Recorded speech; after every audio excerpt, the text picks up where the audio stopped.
Excuse me. Now, Twitter can be a very tricky place, a lesson the New York Police Department has just learned the hard way. The force asked followers to tweet a photo of themselves with officers and add the hashtag MyNYPD as part of a social media campaign. The pictures posted were less than friendly, as the BBC's Nick Bryant explains.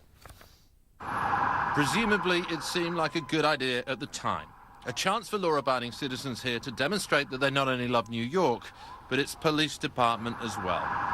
The photo, published as a guide, presented a tableau of civic harmony, with a smiling citizen embracing two smiling cops. But the social hashtag MyNYPD quickly turned into a bash tag. Many of the pictures catalogued incidents of alleged police brutality, an officer charging a group of protesters, a man being pushed down on a car bonnet by the police. What was intended as a campaign to show the positive face of the NYPD instead revealed an uglier side. Raven Rakia was one of the first to tweet a critical image, launching a Twitter phenomenon. I think it was great because it started a discussion, and it makes it so NYPD can't just look the other way. It makes it look like they have to adjust these things. Some of the shots were comic as well. Minnie Mouse seemingly being booked, a dog being frisked. The New York Police Department has issued a statement saying it's good to have this uncensored exchange, but you do sense it's learned a lesson about social media, that Twitter is beyond its control. Nick Bryant, BBC News, New York. It all started earnestly enough. The largest police force in America tried to do some community outreach online this week. The NYPD invited people to post their pictures of times they'd been with police officers. The official message included a picture of two officers with an amiable man sporting an NYPD hat right there. The NYPD promised that some photos might be featured on its official Facebook page. The idea was to engage the public on the police's softer side. Some New Yorkers were definitely game. People tweeted pictures and fond memories of people posing with officers. And that's one story the police wanted to tell.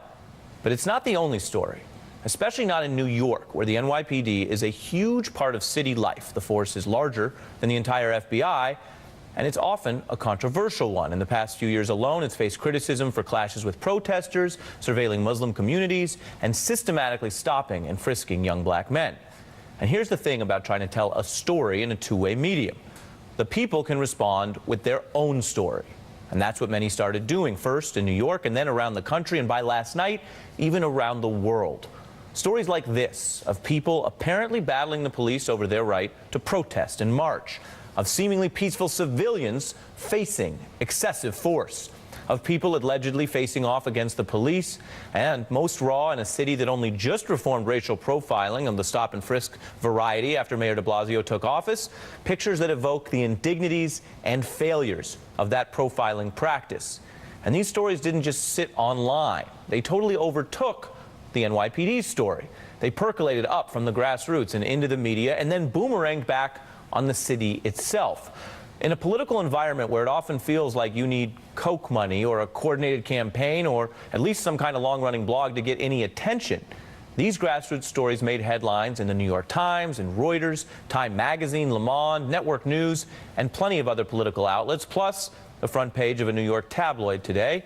Precisely because this pushback was so simple, it's available to anyone with a photo to share and an internet connection. It was a protest template that's already spreading well beyond New York. There are posts from people who say they're in LA using the hashtag MyLAPD, sharing that online. We've seen tweets said to be from Mexico with the hashtag Mi Policia Mexicana. And as far away as Greece, reports of people translating this hashtag online, and the pictures keep coming. And also consider this. In a security environment where we talk a lot about surveillance, the government watching us, this sudden turning of the cameras on the government brings to mind a very different term of surveillance. That's what Professor Stephen Mann defines as the use of recordings or cameras to monitor or check authority. I was reminded of that dynamic today when Commissioner Bratton was asked to account for all this pushback. Most of those photos that I looked at, they're old news. They've been out there for a long time. The reality of policing is that oftentimes our activities are lawful, but they look awful. Well, we're continuing that campaign. That campaign hasn't stopped. We are asking people, if you have photos, send them in. Commissioner called that old news. It's not old news to a lot of the people sharing those stories. And we're just over a day into this. The pictures and conversations are still pouring in online. If you check on Twitter and these other streams, often several hundred in an hour. And when you combine the sharing on social media and the coverage now in the traditional press, millions of people have already heard something about this completely spontaneous effort.